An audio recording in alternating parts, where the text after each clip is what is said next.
Hey everybody, this is the American Nightmare, Cody Rosen, and you are listening to the Babyfaces on iHeartRadio. Hey guys, this is WWE Superstar Tiffany Stratton, and you're listening to the Babyfaces on iHeartRadio. What's going on, y'all? It's WWE Superstar Kofi Kingston, and you're listening to the Babyfaces on iHeartRadio, baby!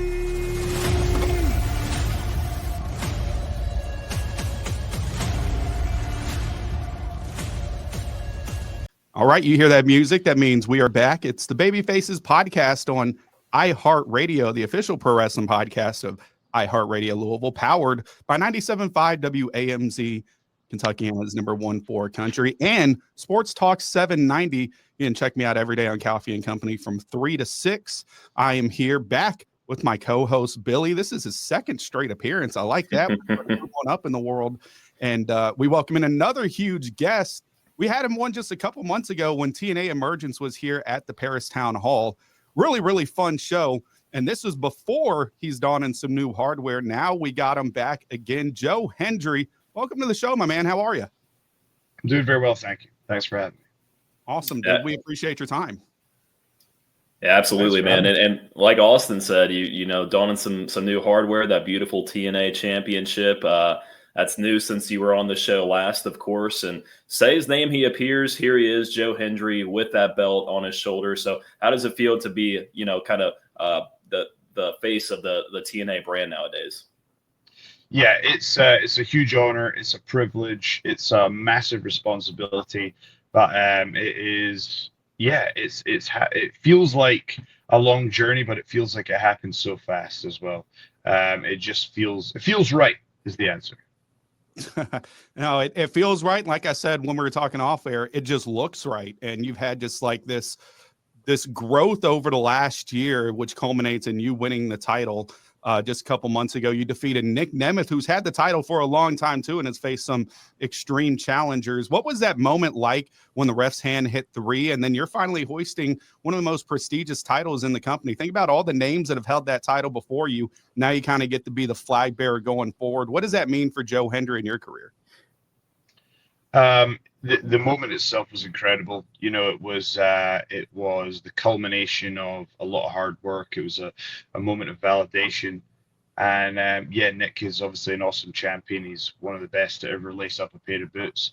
So to be able to go in there with him and get the reactions that we did, you know, I feel like for me, all I'm just trying to do is get better at this every day. And I feel like I'm a completely different wrestler every couple of months, you know. And that you get that way by working with people like Nick. Like Austin mentioned, a super prestigious title, of course. You think of the names that have held it, the Kurt Angles, the AJ Styles, Jeff Hardy, Sting. I mean, the list goes on and on. Are there any guys that kind of stick out to you personally, though, when you were up and coming in the business and you were watching TNA growing up, hoping that you'd be on that stage one day? Well, yeah, I've told this before. I had a video iPod. I had only one video on it, and it was Kurt Angle versus Samoa Joe from Genesis 2006. So it was very full circle to win the championship at Genesis, and I actually got the chance to wrestle Kurt Angle when I was only 3 years in the business. So to be able to have the championship that Kurt once had, it's things like that put it into perspective. How would you say that the TNA locker room is right now? It seems that everything is going in such good direction. Everybody seems, and other TNA people that we talked to before has constantly hammered home, like, this is a show that you should be watching. And I think that speaks to everybody having the same mindset, everybody having the same goals. What's it kind of been like in the locker room, and what's everybody looking forward towards? It's very much a team environment. You ask anyone at TNA what the locker room's like, and they always say the same thing. We have an amazing locker room. It's very kind of is a team environment. It's low stress when it comes to that sort of thing. It's people very much enjoy working there, I think, is what you will find is the common answer. Joe, I understand you guys got some big shows coming up in El Paso, including Sacrifice going down on March 14th, of course.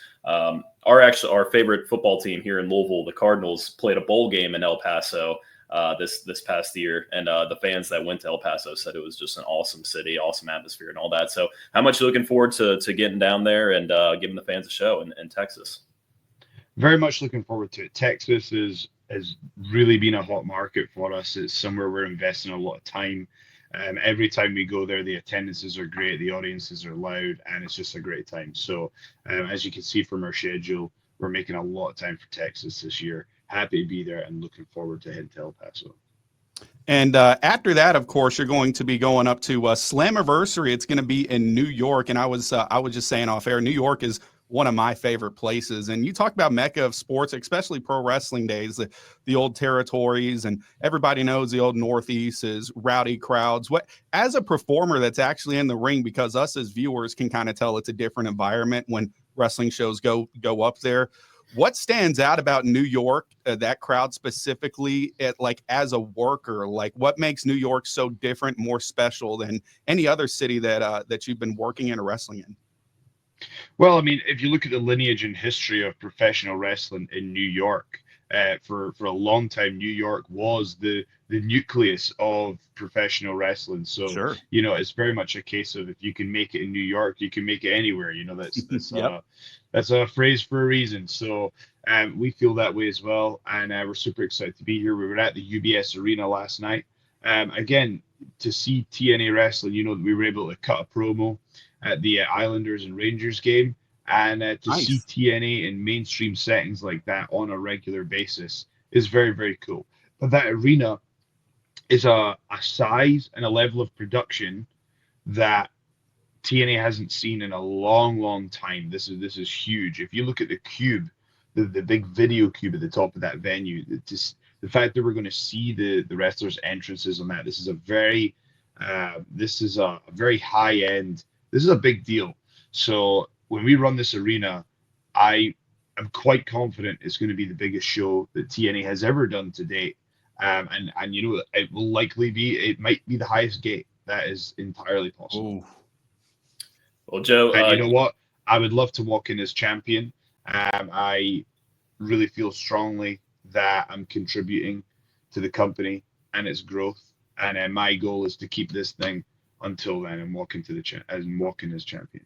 Well, let me ask, just because when last time we spoke to you, you're still a rising star and you still are as champion. Do you feel any sort of what kind of pressure do you feel to kind of hold the champion going into pay-per-views like that? Because Slammiversary is one of the the larger TNA pay-per-views that there is. And of course, you got Bound for Glory, Hard to Kill, stuff like that. So do you feel any pressure, or is this something that you've always sort of wanted out of your career? Do you relish and am I going to walk out as champion? And what's going to be the end result of this? Every pay-per-view that you have to defend your title? Look, of course there's pressure to deliver, but look, I'd like to deal with facts, figures, and metrics. And, the story is when Joe Hendry's on top, so are the numbers. Sorry, but that's just, those are the facts. Damn right. I bring a lot to the table. That's a perfect segue into my next question, because I was going to say that, Joe Hendry right now it's one of the more recognizable names in mainstream wrestling, not just TNA, wrestling in general. So that's going to be an awesome feeling for you, of course, and why that strap is on your shoulder right there. But I think a huge part of that has been the development of your character and just how captivating you are on screen. Everybody's got to be able to go in the ring, but what sets people apart is being able to have that character too. So how did you just kind of sort of develop this character over the years into what it is now of Joe Hendry? It happened over a long period of time. There are, the song has been the same for 5 years, but we've made changes to the video and the nuances and things like that. As I've learned more about what I wanted to portray, and ultimately the character is, as the greats have said, like Steve Austin and has said in the past, it's he just wants to take his own personality and turn the volume up to 10, and that's kind of what I've tried to emulate what they've said in that regard. I've also pulled influences from other places. I actually had to buy my own visa. I had to pay for my own visa to get over to America, and I remember I had to do this job that I just despised. And I had this guy who's like this motivational sales coach who I just couldn't stand. And I'd put the Zoom on mute and just yell at the screen. But you're all of us, this basically. Guy, yeah. So but this guy would just say things like, he'd go, guys, when you need motivation to sell, just look out the window, find a tree, Find a tree. And what does a tree have? Roots. And we all need to have roots. And those roots are our skills. And skills are sales. And it was just so, I was like, ah! And I really thought, there's something to this guy. Like, no matter all the stuff that he was saying, he always had a smile on his face, which made me hate him even more. So I think I originally had wanted the character to be a bad guy, but the audience just started cheering. Sure. And that's an interesting thing too. As you're saying that, I was about to say that makes your character a little bit more versatile. So if you wanted to go be a bad guy, or here as us Mark say, it's heels and baby faces, obviously the name of the show, it can just go anywhere. And you mentioned something about like the music has stayed the same, but you've always changed like these little nuances. I mentioned when you guys were here for Emergence back during the summer at Paris Town Hall, that was one of the more fun times I've ever had at a show. TNA Live, if you guys have never been to it, it's something you definitely need to check out. I know you mentioned Kurt Angle as one of your mentors. When I talked to you before, you said you really looked up to the Hardy Boyz too, and that you were honored to tag with them. So, and that's who you came out with. You had a absolutely a fun match there.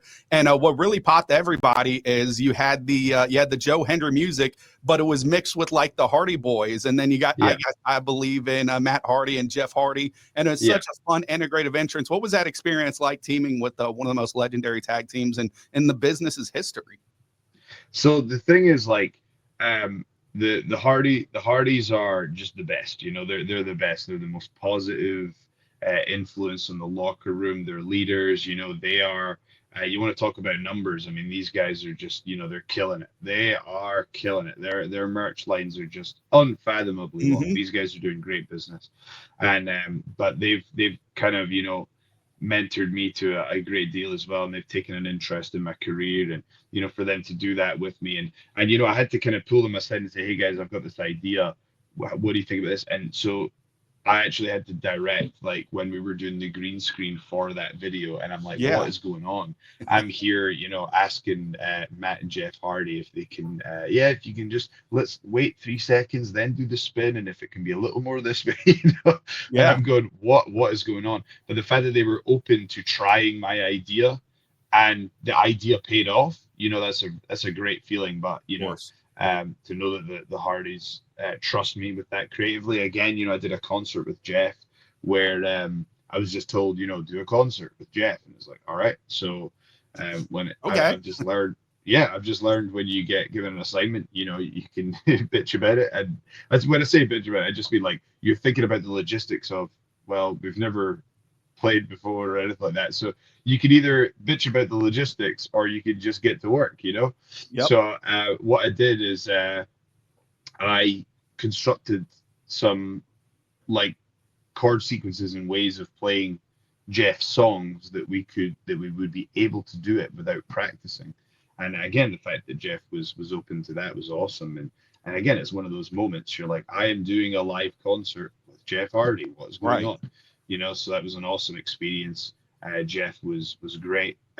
Jeff, the thing I really like about Jeff as well is he does have like this insane like passion for music as well, and it was very cool. He was able to just like slot into the chord structures that I'd made, and we played his songs, and it came off really, really well.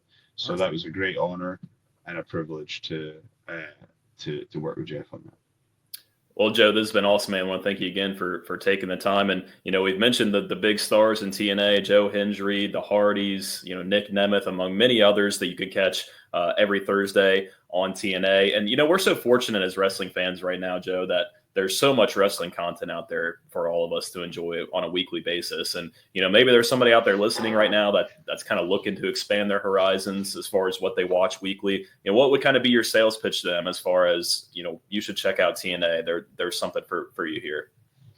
I think that TNA is, has argument for being, the strongest wrestling show out there. I think that if you think about what a wrestling show is, there's something for everyone. It is very much a variety show. I think that whatever it is that you are a fan of, TNA does it exceptionally. So we have, amazing athleticism. We have an incredible, we have each of our individual divisions are incredible. We have amazing characters. We have phenomenal athletes. We have, these, we have amazing matches. We have awesome backstage segments. We have moments that surprise you as well. So, for example, if you saw the latest episode with Elijah debuting, that was a shock, and people did not find out about that. And it's very cool when something like that happens, which is a surprise in professional wrestling.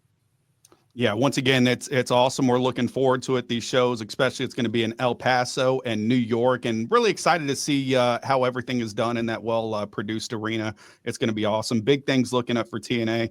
Joe, we certainly appreciate you coming on, and like I said, we're looking forward to your career developing. You're still skyrocketing up there, and hopefully when we have you on again sometime, you'll be having more gold, different gold, other promotions gold. You just never know. We appreciate all your sacrifices for all the entertainment of us and millions of other wrestling fans out there. And us personally, we appreciate your time today, Joe. Thank you very much, guys.